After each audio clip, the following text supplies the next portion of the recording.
This is a game that a lot of Ducks players from the past I've talked to about how big it is to win at Husky Stadium, how bitter that rivalry is. Is it tough for you to grasp that, given the fact you haven't experienced it, or are you getting a taste of it at all this week?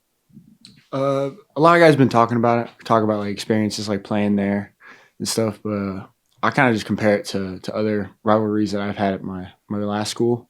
So I feel like there's some similarities, but um, they're still like preparing me for the environment, and I'm excited to go play.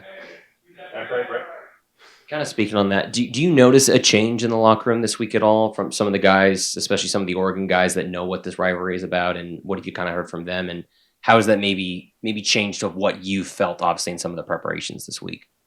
Yeah, some of the guys have been talking about just how big the game and like what it means to them, especially if they're from Oregon. Just a huge rivalry in the past between the teams, and I know it's a big game for them as it's a big game for us. So that's what we've been focused on.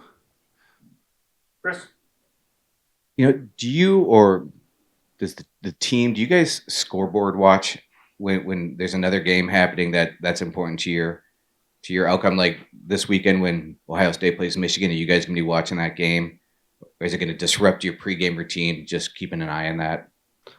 I think we're just gonna focus on what we're doing. Like we can't affect other outcomes, so there's no need in worrying about that. So just focus on what we can control, what we can affect, and like the most important game is our game, the game we're playing this weekend. Back left, John. When you guys hear the word rivalry so much in one season, when you come to this point of the season, does that how much does that word actually mean to you guys as far as when it comes to your preparation? Like, does it hold the weight of the first time you've heard rivalry once you get to this stage of the season? I feel like just because it's a like rivalry weekend, like last game of the season, like everyone wants to end on a good note. So there's that I guess that pressure to come in and make sure you're prepared and do everything. But from a preparation standpoint, I don't think you prepare for the game any different.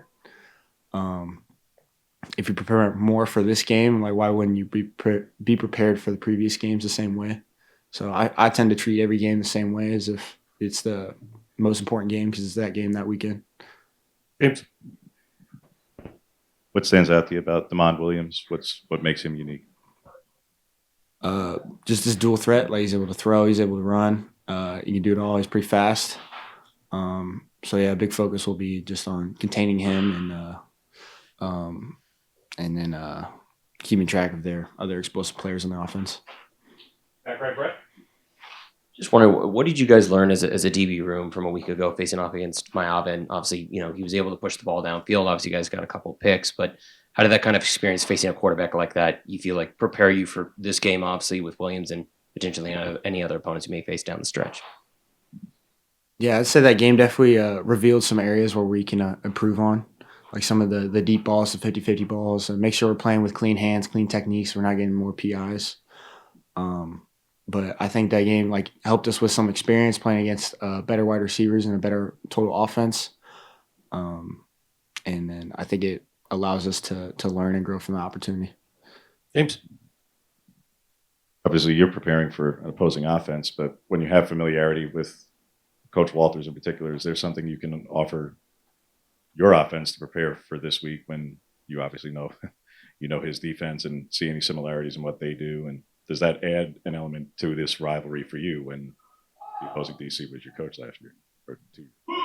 Yeah, I say it does add an element, but I've really just been focused on my side of the ball, doing what I need to on defense and helping my guys there.